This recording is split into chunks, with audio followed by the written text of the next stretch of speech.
நாம் எல்லாருமே ஆசைப்படக்கூடியது மகிழ்ச்சி தானேங்க. நாம் மகிழ்ச்சியாக இருக்கணும் அப்படின்னு நினைக்கிறது எல்லாருடைய ஆசை தான். ஆனால் அதை நம்மளால் நிவர்த்தி பண்ணிக்க முடியாமல் போயிடும். மக்களில் பார்த்தீங்கன்னா முக்காவாசி பேர் கவலைகள் சோகங்கள் இதை சூழ்ந்து தான் நம்ம வாழ்ந்துக்கிட்டு இருக்கிற நிலையிலே இருக்கிறோம்.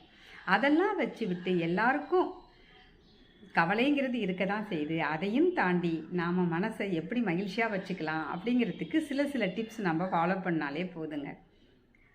அதாவது மௌனம். நாம் எப்போ அமைதியாக இருக்கணும், எப்போ பேசணும் அப்படிங்கிறத நாம் தெரிஞ்சு வச்சுக்கணுங்க. பேச வேண்டிய இடத்துல மட்டும்தான் பேசணும். மௌனமாக இருக்க வேண்டிய இடங்களில் மௌனமாக இருந்து தான் ஆகணும். இது ஒரு முக்கியமான மகிழ்ச்சிக்கான பாயிண்ட். ரெண்டாவது, நமக்குன்னு ஒரு பாதையை தேர்ந்தெடுக்கணும். இல்லாட்டி அந்த பாதையை உருவாக்கிக்கணும். அது வேலையாக இருக்கலாம், ஹாபியாக இருக்கலாம். நம்ம மகிழ்ச்சியை ஏற்படுத்தக்கூடிய ஒரு வழியை நாம் தேர்ந்தெடுத்துக்கணும். மூணாவது, அழகை கண்டு மயங்கக்கூடாது. அழகானதெல்லாம் தான் நல்லது, அழகானது தான் மகிழ்ச்சி அப்படின்னு மயங்காமல், குணாதிசயங்கள் தான் மகிழ்ச்சியை கொடுக்கக்கூடியது, நிலையானது கூட அப்படின்னு சொல்லிட்டு நல்ல குணாதிசயங்கள் உடையவர்களை நம்ம நாடணும். நாமளும் நல்ல குணாதிசயங்களை வளர்த்து கொள்ளணும். இது ஒரு மூணாவதான பாயிண்ட். நான்காவது பாயிண்ட், வளர்ச்சிக்கான பாதை மெதுவானது தான் அப்படிங்கிறத நாம் புரிஞ்சுக்கணும். அதே சமயத்தில் அழிவுக்கான பாதை விரைவில் நம்மளை கொண்டு விட்டுடும் அப்படிங்கிறத நம்ம புரிஞ்சுக்கணும். அப்போ அழிவுக்கான பாதைகளை எதெல்லாம் இருக்குது அப்படின்னு நம்ம தெரிஞ்சுதோ அது பக்கமே போகக்கூடாது. வளர்ச்சிக்கான பாதை மெதுவாக வரணும் அப்படிங்கிற அந்த பொறுமையோடு நாம் இருக்கணும். இன்னொன்று, நாம் மகிழ்ச்சியை பகிர்ந்து கொள்கிறதுக்கு நம்மளுடைய எல்லாவற்றுக்குமே உற்ற நண்பர்கள் தேவை. அப்போ உற்ற நண்பர்கள் இல்லாதவங்க எதையுமே நம்மளால் ஷேர் பண்ணிக்கவோ, நம்மளுடைய இன்பத் துன்பங்களை ஷேர் பண்ணிக்கவோ முடியாத நிலை ஏற்படும். தன்னைத்தானே ஆளக்கூடியவர்களாக இருக்கிறது மிக மிக சிறந்தது. ஆளுமை உணர்வு உள்ளவங்களாக இருக்கணும். எதையுமே டிபெண்ட் பண்ணி இருக்காமல் நாம் நம்மளை ஆளக்கூடியவர்களாக இருக்க வேண்டும். அதுவும் ஒரு முக்கியமான பாயிண்ட்டு. உழைப்பு உடலை எப்படி பலப்படுத்துமோ அப்போ நம்ம உழைப்பு கொடுத்துக்கிட்டே இருக்கணும்.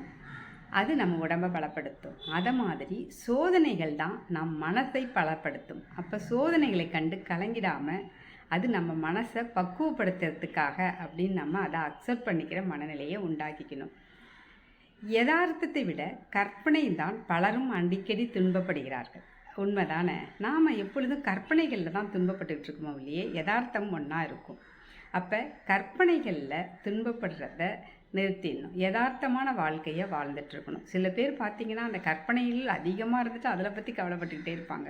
எனக்கு நோயோ இல்லை ஏதோ இருக்குதோ, ஏதோ ப்ராப்ளமோ, பின்னாடி நான் என்ன பண்ணுவேன், பிள்ளைங்க எப்படி இருக்கும், இதை மாதிரி கற்பனை உலகத்திலேயே வாழ்ந்துக்கிட்டு துன்பப்படுறது அவாய்ட் பண்ணிக்கணும்.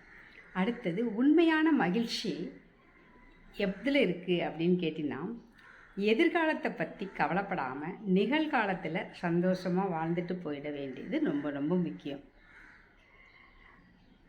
தெரியாத விஷயங்களை நாம் மற்றவங்கள்ட்ட கேட்டு தெரிஞ்சுக்கிறது தப்பே இல்லை. அந்த சமயத்தில் நாம் மற்றவங்களுக்கு முட்டாளாக தெரிஞ்சால் கூட பரவாயில்ல. ஆனால் அதை பற்றின அறிவு நம்மளுக்கு வளர்த்து கொண்டு வாழ்க்கை முழுவதும் அறிவாளிகளாக மாற்றக்கூடிய தன்மையில் நாம் மாறிடுவோம். அப்போ தெரியாத விஷயங்களை தெரிந்து கொள்ள வேண்டும். இவ்வளோ விஷயங்களையும் நம்ம ஒன் பை ஒன்னாக நம்ம ஃபாலோ பண்ணினோம்னாலோ அதில் நம்ம இருந்தோம்னாலோ மகிழ்ச்சி நம்மளை அடைஞ்சிடும் அப்படிங்கிறது தான் உண்மை. அதாவது ஃபஸ்ட்டு என்ன செய்யணும் அப்படின்னு கேட்டால், மௌனம். பேச வேண்டிய நேரத்தில் பேசணும், பேசக்கூடாத நேரத்தில் பேசக்கூடாது. அழகை கண்டு மயங்கக்கூடாது. குணாதிசயங்களை தான் நம்ம வளர்த்துக்கணும். மூணாவது, நண்பர்களை வளர்த்து கொள்ள வேண்டும். நண்பர்கள் ரொம்ப ரொம்ப முக்கியம். வளர்ச்சி பாதை மெதுவானது தான் அப்படிங்கிறத புரிஞ்சுக்கணும். அழிவு பாதையில் அந்த பக்கம் போகவே கூடாது. தன்னைத்தான ஆளக்கூடியவர்களாக இருக்கணும். உடலை உழைப்பு எப்படி பலப்படுத்துதோ சோதனைகள் மனசை பலப்படுத்துது அப்படிங்கிற எண்ணத்தோடு இருக்கணும். யதார்த்தத்தை விட கற்பனைகளை வாழ்ந்து மனசை கஷ்டப்படுத்திக்கக்கூடாது. எதிர்காலத்தை பற்றி கவலைப்படாமல் நிகழ்காலத்தில் வாழ கற்றுக்கணும். அப்புறம் நம்மளுக்கு தெரியாத விஷயங்களை கற்றுக்கொண்டு வாழ்நாள் முழுவதும் புத்திசாலியாக இருப்பது சிறந்தது. இதை மாதிரி ஒன்று ஒன்றையாக நம்ம ஃபாலோ பண்ணோம்னாலே நம்ம மகிழ்ச்சி நம்மளுக்கு தானாக இருக்கும். இந்த சின்ன டிப்ஸ், மகிழ்ச்சிக்கான டிப்ஸ் உங்கள் எல்லாருக்கும் பிடிச்சிருக்கும்னு நினைக்கிறேன். நன்றி, வணக்கம்.